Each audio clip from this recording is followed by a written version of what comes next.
Shalom, que a plenitude de todas as bênçãos de Deus venham na tua vida, na tua família, na tua casa, que você seja sempre, dia após dia, agradecido, grato a essa benignidade, essa bondade, essa graça do nosso Deus.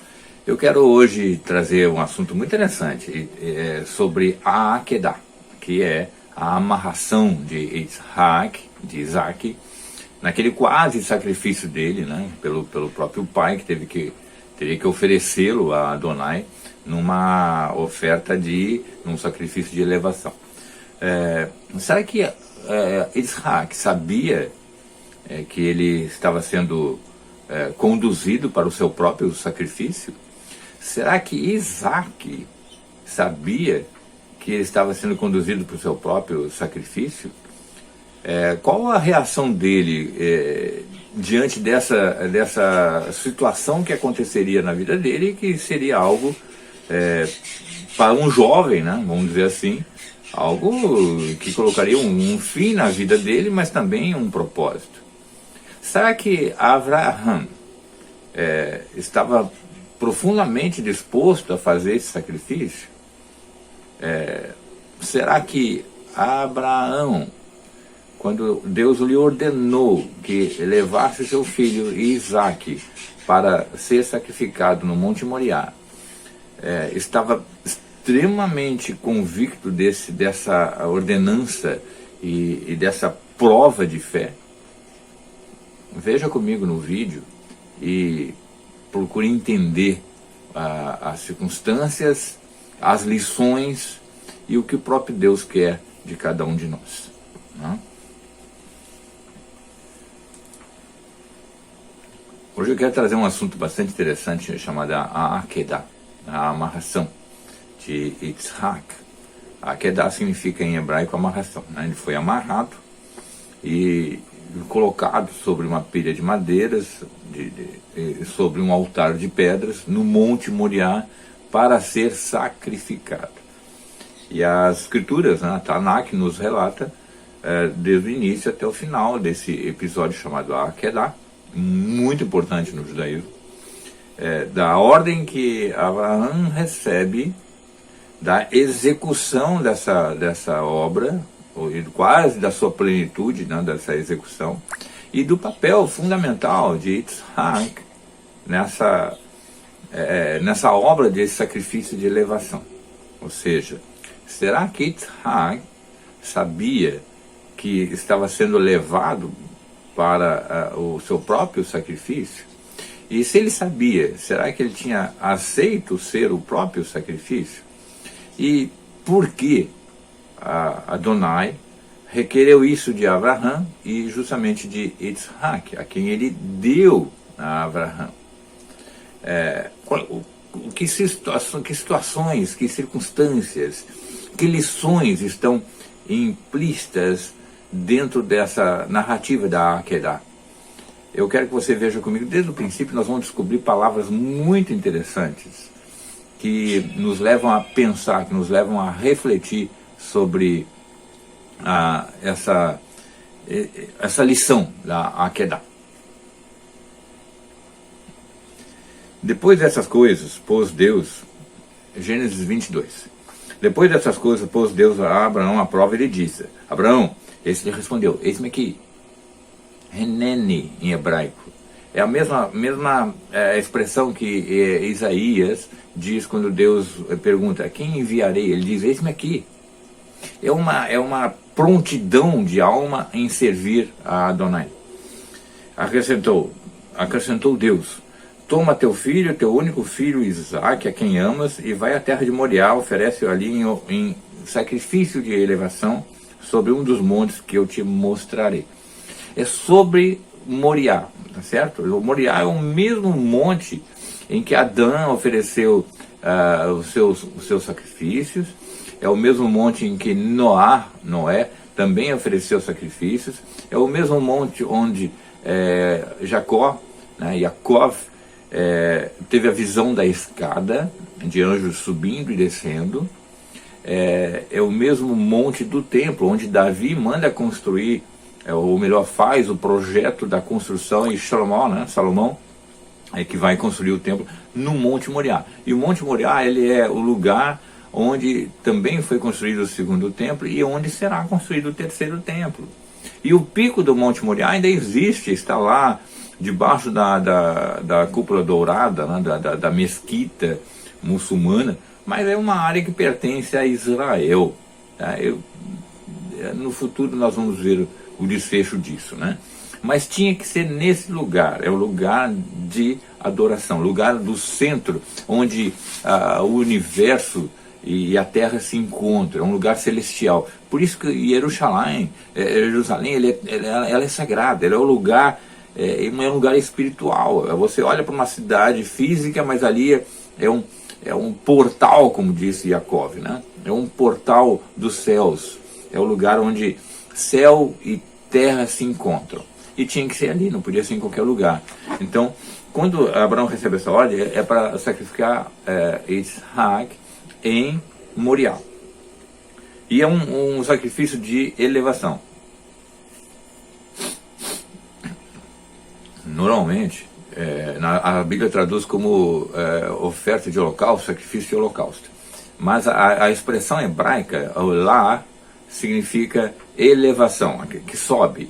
Então, o correto seríamos dizer sacrifício de elevação. Mas guardem essa palavrinha holocausto que eu vou te chamar num paralelo depois. Levantou-se, pois, Abraão de madrugada, e tendo preparado o seu jumento, tomou consigo 2 dos seus servos, e Isaac, seu filho, rachou lenha para o sacrifício de elevação, e foi para o lugar que Deus lhe havia indicado. Ele foi. Tá? Ao terceiro dia, erguendo Abraão os olhos, viu o lugar de longe. Na Gemátria, você já viu aí alguns vídeos que eu fiz aí sobre a importância desse número 3. Tá? Então disse a seus servos: esperai aqui, com o jumento, eu e o rapaz iremos até lá, e havendo adorado, voltaremos para junto de vós. Ele fala no plural: voltaremos para junto de vós. Tá? E olha só que interessante. Tomou Abraão a lenha do sacrifício de elevação e colocou sobre Isaac. O próprio menino, né, iria levar a lenha do próprio sacrifício. Porém, o Abraão levava nas mãos o fogo e o cutelo. Assim caminhavam ambos juntos. Aqui, essa expressão aqui, eu quero chamar a atenção muito especificamente aqui, né? Primeiro, nós temos aqui a questão do andar juntos. Caminhavam ambos juntos. Aqui é o centro da nossa profundidade do texto. A palavra caminhavam ambos juntos no hebraico é vayakot, que ela é uma expressão singular única na Tanakh, nas Escrituras.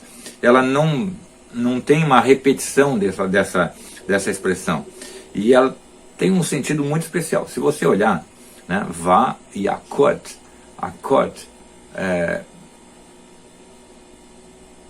ela tem um sentido de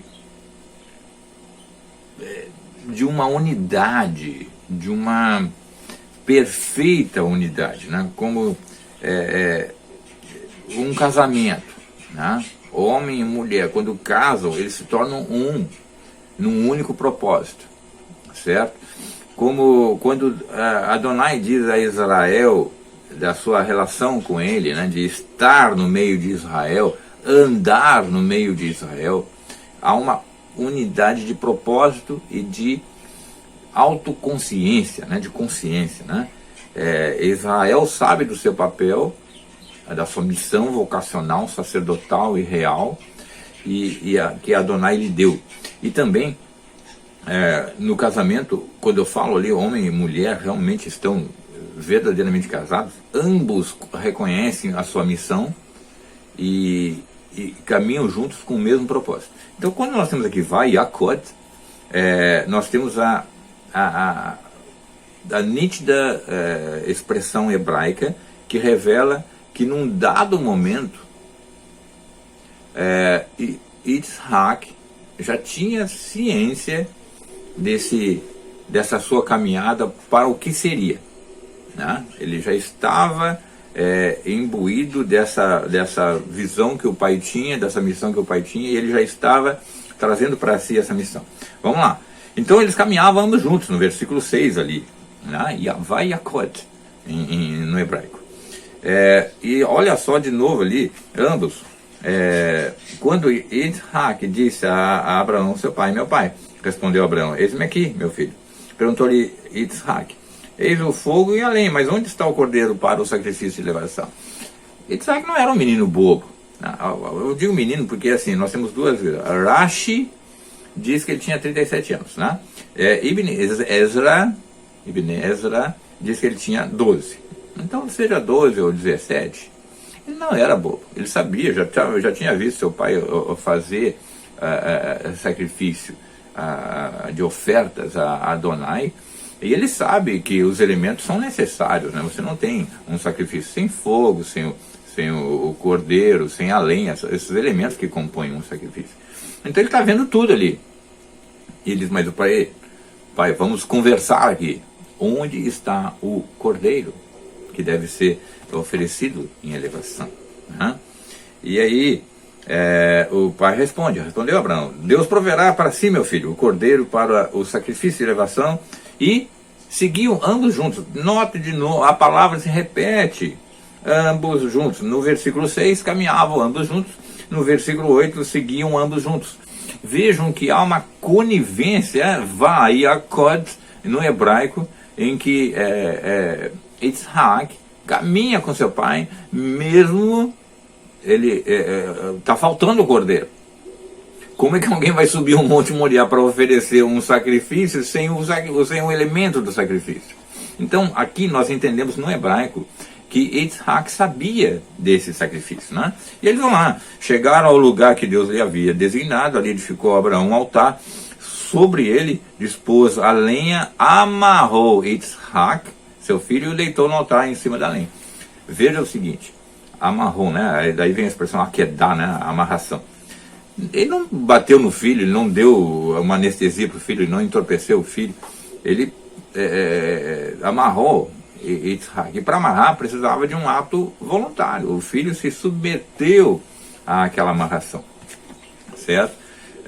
E estendendo a mão tomou o cutelo para imolar o filho, ele colocou sobre a lenha e já estava pronto para de fato cumpria a ordem divina, né? Ele pegou o cutelo e iria fazer o sacrifício do próprio filho, né? Não era um ato de desumanidade, mas um ato de confiança, de emuná, a confiança total em Adonai. E aí, mas do céu, olha lá o Moriá, o seu contato celeste, né? Lhe bradou um Malach, o anjo do Senhor, Abraão, Abraão. Ele respondeu, eis-me aqui. Então lhe disse, não estendas a mão sobre o rapaz, nada lhe faça, pois agora sei que temes a Deus, porquanto não me negaste o filho, o teu único filho. O Malach Malach, né? é o mensageiro de Deus. Então ele fala como um mediador, como se fosse o próprio Deus, né? Ele diz, não me negaste teu único filho. Quem quiser ver o vídeo sobre profecias, sonhos e visões, vai explicar isso mais profundamente, né? Que o Malach, o anjo, ele é um mensageiro divino. Então, por hora, quando ele fala, parece que é o próprio Deus falando ali, porque ele é a mensagem divina, certo? Tendo Abraão erguido os olhos, viu atrás de si um carneiro preso pelos chifres entre os arbustos. Tomou Abraão o carneiro e ofereceu em sacrifício de elevação em lugar de seu filho. Foi automático. Ele olhou e disse, está ali o carneiro que Adonai providenciou para ele, certo? Então, e veja que no versículo anterior, não estenda a mão sobre o rapaz, nada faz, porque agora sei que temes a Deus. E Deus está em hebraico Elohim, não está agora com o nome, o tetragrama, está Elohim. É bom lembrar que quando é Elohim, nós estamos diante do juiz, do Criador, né? Então, a ideia é de que o juiz, ele requereu o cumprimento de uma lei, e ele estava disposto a cumprir essa lei. Tá? E pôs Abraão o nome àquele lugar de Adonai proverá. Né? No hebraico, Adonai verá para si, certo? Verá para si o que diz ali, tá? Por quê? O próprio Adonai não foi uma coincidência de ter um carneiro ali preso pelos chifres no galho, no exato local onde ele estava ali. Foi o Senhor, né? O próprio Adonai, o próprio Criador, o próprio juiz do universo, que dispôs as condições sobrenaturais para que ali estivesse um carneiro, para que fosse oferecido, então, o sacrifício de elevação. Né? E ele nomeia esse monte, né? Olha só, daí se dizer até o dia de hoje, no monte de Adonai se proverá, se verá, né? Para si. E aqui tem uma jogada no texto, preste bem atenção, no monte de Adonai. Qual é o monte de Adonai? Moriá. Onde fica o Moriá? Lá em Jerusalém. O que tem de especial lá nesse lugar? Onde fica o altar, onde ficava o altar de sacrifícios, no templo. É ali que ficava, e ficará de novo no terceiro templo, um templo chamado Templo do Milênio. Né? O que nós estamos vendo é que Israel, Jerusalém, o Monte Moriá, geograficamente, aquele local ainda é o lugar onde há uma providência divina acontecendo constantemente sobre a terra. Você imagine, vamos imaginar assim, ó, que você tem num lugar uma fonte de água a escorrer, certo? Então as pessoas estão nas suas vidas cotidianas, mas elas precisam de água. Então aquele local é o local onde tem a água para beber. Aí as pessoas estão na sua vida agitada, material, consumista, trabalhando, agitando com as suas preocupações, mas num dado momento elas precisam de água. Ali está o local, a fonte é o local da água. Então o que eu quero mostrar para você é que o Monte Moriá, que Israel, é o lugar que Adonai proverá para o mundo sempre o substancial, o celestial, o espiritual, a redenção. Certo? Então do céu bradou pela segunda vez Malach de Adonai a Abraão e disse: jurei por mim mesmo, diz Adonai, porque fizeste isso e não me negaste o teu único filho, que deveras te abençoarei, e certamente te multiplicarei a tua descendência como as estrelas dos céus e como a areia na praia do mar. A tua descendência possuirá a cidade dos seus inimigos. Nela serão benditas todas as nações da terra, porquanto ofereceste a minha voz.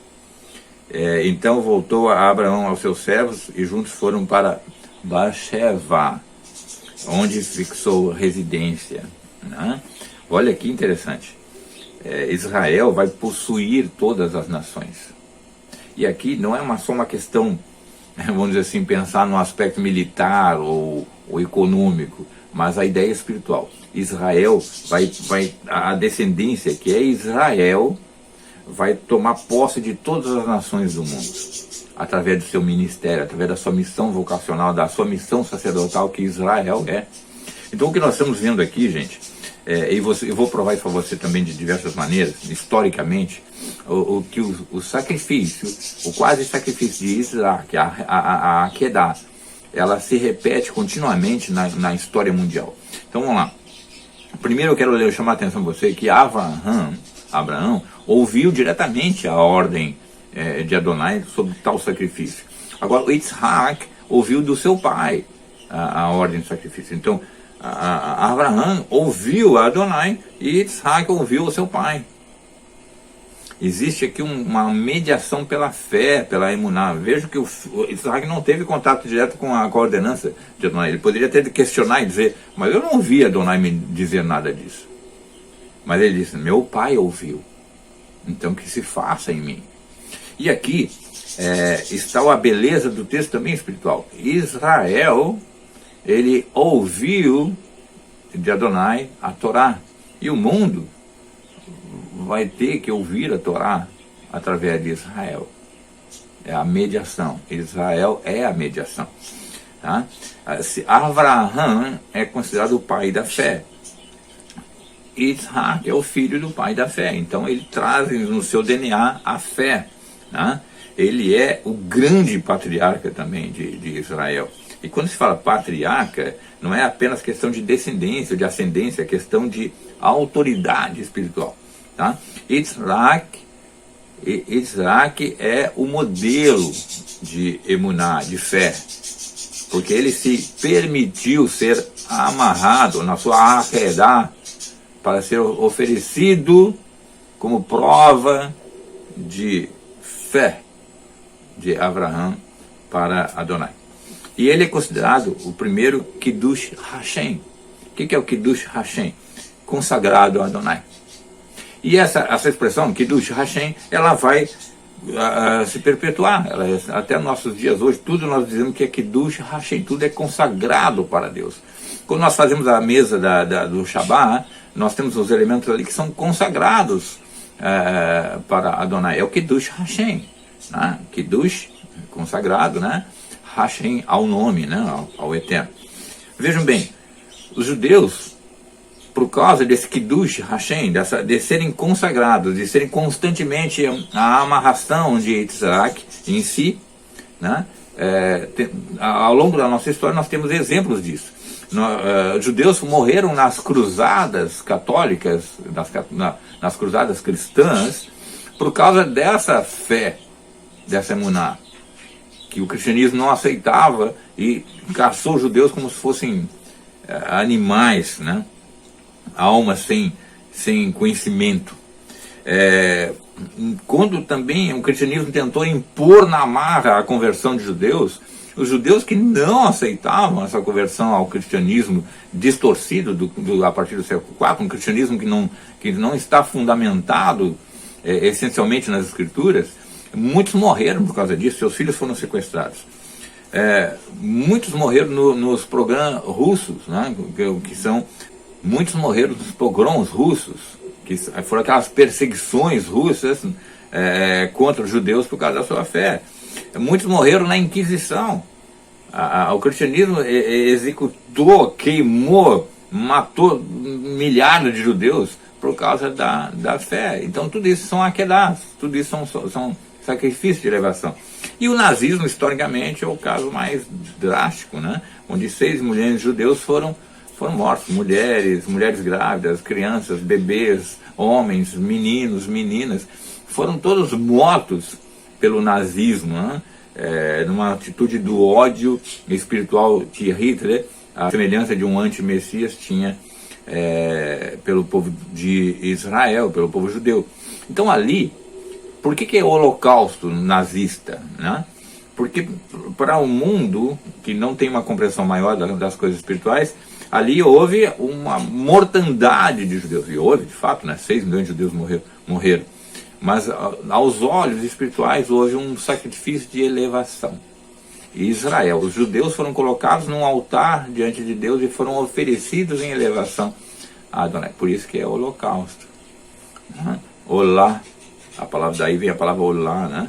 É sacrifício de elevação. Para Hitler, ele estava matando judeus. Para os judeus que morreram, estavam sendo elevados ao próprio Deus, a Adonai. Então, Yitzhak representa um processo, uma missorá, né? De pais transmitindo para filhos e de mestres transmitindo para discípulos. Essa transmissão, né? Quando eu digo um pai transmite para os filhos, por exemplo, aqui em casa eu transmito para minha filha a Torá. Então minha filha passa a ter um conhecimento da Torá através da minha transmissão para ela. Um mestre, um professor, ele passa para os seus discípulos os seus ensinamentos, e o discípulo recebe aquele ensinamento também de uma maneira divina. Por isso que a Torá ela é passada de geração em geração pelos sábios, pelos mestres, pelo Sanhedrin, pelos juízes de Israel, pelas autoridades do povo de Israel. Essa transmissão ela é contínua, certo? E tudo começa com a Akedah. Israel é Yitzhak ele está constantemente sendo oferecido como sacrifício de elevação. Os próprios soldados que servem em Israel, eles sabem que eles são, de certa forma, uma Akedah, porque eles vão para uma batalha em que podem morrer, sim, contra os inimigos que tentam destruir Israel constantemente, mas aqueles soldados, a maioria jovens, eles vão nesse conhecimento, que eles estão indo como uma oferta, um sacrifício de elevação. É mais do que simplesmente um exército que fosse nacionalista. É um exército sagrado, um Kiddush Hashem. O exército de Israel é um Kiddush Hashem, é consagrado para esse fim, né? Sabe que podem morrer, mas vão morrer por uma causa elevada, que é o nome do Eterno, né?